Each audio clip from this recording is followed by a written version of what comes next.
Nah, saya mau bicara pada hal yang paling penting. Lelaki di rumah tangga itu punya kewajiban infak. Dalil Quran surah keempat ayat 34, paling kiri sebelah atas. Ar-rijalu qawwamuna 'alan nisa bima faddalallahu ba'dahum 'ala ba'din wa bima anfaqu min amwalihim. Tolong fokus di sini. Infak pertama, kepala keluarga kepada anggota keluarganya. Saat Dzulhijjah ini, coba antum evaluasi. Bukan hanya meningkatkan kuantitas infak. Saya tidak bicara uang belanja tambah misalnya, atau anak-anak tambah bekal, bukan. Coba anda evaluasi, memasuki bulan Dzulhijjah ini, selama anda berikan nafkah untuk keluarga, berapa di antara nafkah itu yang sudah mendekatkan keluarga kepada Allah Subhanahu wa Ta'ala? Cek. Anak-anak disekolahkan di mana? Antum capek-capek cari kerja, dibiayai, tiba-tiba setelah dewasa dia tidak bisa sholat. Jenazah tidak bisa menyolatkan antum. Antum meninggal tidak bisa mengafani antum. Apa investasi antum? Gak ada gunanya di situ. Hanya dunia saja. Kalau cuma mengangkat status dunia, antum ketinggalan. Yang belum beriman pun mereka sudah mengangkat anaknya demi status dunia. Anda pengen anak juara matematika, anak orang lain sudah dapat Nobel.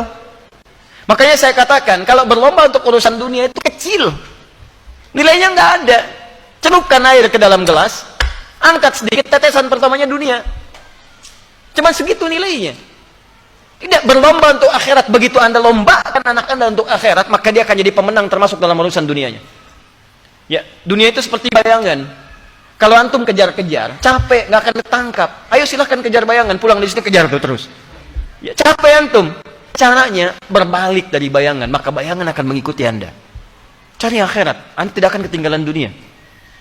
Silahkan cek orang-orang dulu. Mereka penghafal Quran, ahli hadis, tapi ahli matematika juga. Ahli fisika, ahli kimia, ahli macam-macam. Dan bukan aib. Kalau anak kita misalnya sekolah dalam umum, gak ada masalah. Tapi hadirkan nilai Quran di dalamnya. Hadirkan hadisnya. Cek lagi. Rumah yang antum kemudian titipkan pada istri ketika antum bekerja. Jadi apa di dalamnya? Cuman sekedar tidur. Istirahat, masak, dan sebagainya. Jangankan anda. Yang belum beriman pun bisa menggunakan rumah seperti itu. Pernah gak rumahnya dipakai zikir? Majlis ilmu, tempat untuk bermunajat kepada Allah, tempat untuk mendidik anak-anak yang dekat dengan Allah. Ada nggak ruangan untuk baca Quran untuk anak-anak? Ada nggak contoh untuk sholat berjamaah? Ada nggak si kecil punya sajadah? Jangan-jangan anak nggak bisa sholat bukan karena mereka sulit diminta sholat, karena antum nggak pernah memfasilitasi dengan infak itu supaya mereka sholat. Coba lihat pakaiannya, pernah nggak berikan pakaian khusus untuk sholat? Coba lihat kelengkapannya, jangan-jangan di kamarnya cuma novel yang dikoleksi, bacaan Quran tidak pernah ada, mushaf tidak ada. Bagaimana anda bisa berdoa menjadikan anak yang soleh sementara anda tidak memfasilitasi anak anda untuk soleh? Coba lihat kendaraan antum sebelum masuk ke dalam bulan-bulan ini. Dari sekian hidup antum dititipkan kendaraan, berapa kali antum gunakan untuk ibadah? Dan itu akan ditanya. Tus'aluna yawma idzin 'anil na'im. Antum akan ditanya setiap tetes nikmat yang antum dapati. Itu titipan. Berapa banyak digunakan untuk ibadah? Pulang buka pakaian, lihat koleksi. Buka kemudian lihat kendaraan dan sebagainya. Dibandingkan dengan urusan-urusan dunia, berapa digunakan untuk kepentingan ibadah di hadapan Allah Subhanahu wa Ta'ala. Makanya saya katakan modifikasi isinya dari sejak sekarang. Antum punya kendaraan, mobil misalnya, isikan murattal Quran di dalamnya. Berangkat kemana-mana itu jadi saksi di hadapan Allah. Jadi saksi itu. Antum dengarkan tausiah, dengarkan Quran di situ. Ya pakai motor misalnya, gunakan untuk yang baik-baik dan seterusnya. Itu luar biasa. Dan itu indah. Kalau nggak percaya coba. Bikin visi dari sekarang, perbaiki keluarga, nafkah yang digunakan, gunakan untuk kepentingan nilai-nilai kebaikan sebagai turunan syariat. Maka Allah akan titipkan keberkahan di dalamnya. Ada seorang ahli Quran, tinggal di pedesaan. Suaminya bekerja sebagai buruh bangunan. Istrinya itu ngambilin kayu.